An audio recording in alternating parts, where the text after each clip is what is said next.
Alors ici, nous sommes à l'école primaire publique La Condamine. Alors nous sommes en 2004, mais vous voyez ici l'école telle qu'elle était en 1975 lors de sa construction. Nous sommes à quelques centaines de mètres du fleuve Vidourle. Et chaque année ou tous les 2 ans, il a tendance à sortir de son lit et se répandre sur les terrains voisins. Alors pour éviter que les classes ne soient inondées, on avait construit l'école sur ces pilotis et dessous, vous aviez des préaux. C'est-à-dire qu'en cas de crue, l'eau pouvait circuler et s'évacuer par la rue. À une certaine époque, il a manqué des classes dans l'école. Alors, on a décidé de boucher une première partie du préau dans laquelle on a installé une première classe.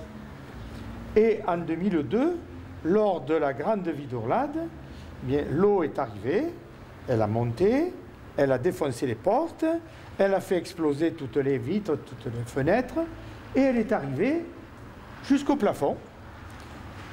Il a fallu tout casser, tout enlever, et nous retrouvons l'école telle qu'elle était au départ, en 1975.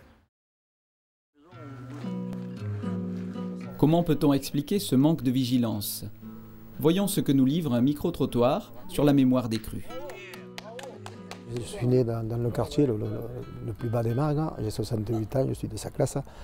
Et c'est le premier vidéo qu'on voit en 2002 qu'on a vu à 2 mètres d'eau chez moi. Voilà. Ça, on peut dire que c'est un vidéo. Le reste, c'était minimum 30 cm, un plus gros mètre. Et vous étiez au courant qu'il y avait des inondations ici à Émargues? Avant, oui, il y a eu des petites vidourlades, mais enfin, pas grand-chose, quoi.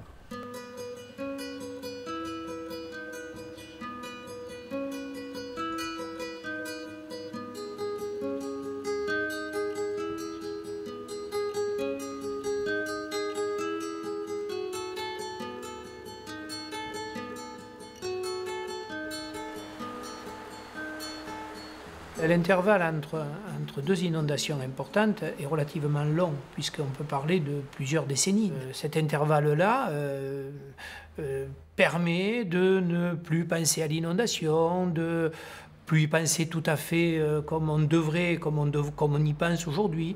Les souvenirs mauvais, on a tendance à les mettre un peu dans un petit coin de la mémoire et de ne plus en parler.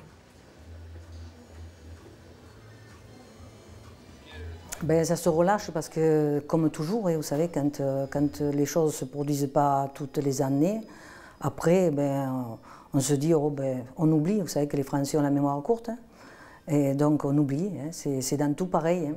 On n'a plus pensé que des grosses inondations, comme nous en avons une, en gros, 3 à 4 fois par siècle, on ne croyait plus que ça arrivait, ou tout au moins on n'y pensait plus. La mémoire s'émousse, il est évident qu'on n'y croyait pas.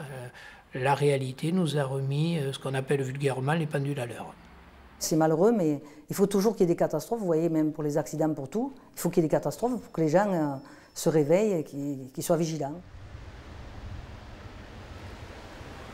En France, depuis la Seconde Guerre mondiale, la population a fortement augmenté, en particulier dans les villes. Donc il a fallu construire rapidement des villes, donc il a fallu trouver des terrains pour assurer le développement économique, pour construire des usines, pour construire des lotissements et des habitations.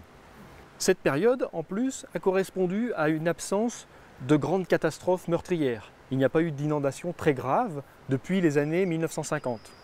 Donc cela a favorisé l'oubli du risque.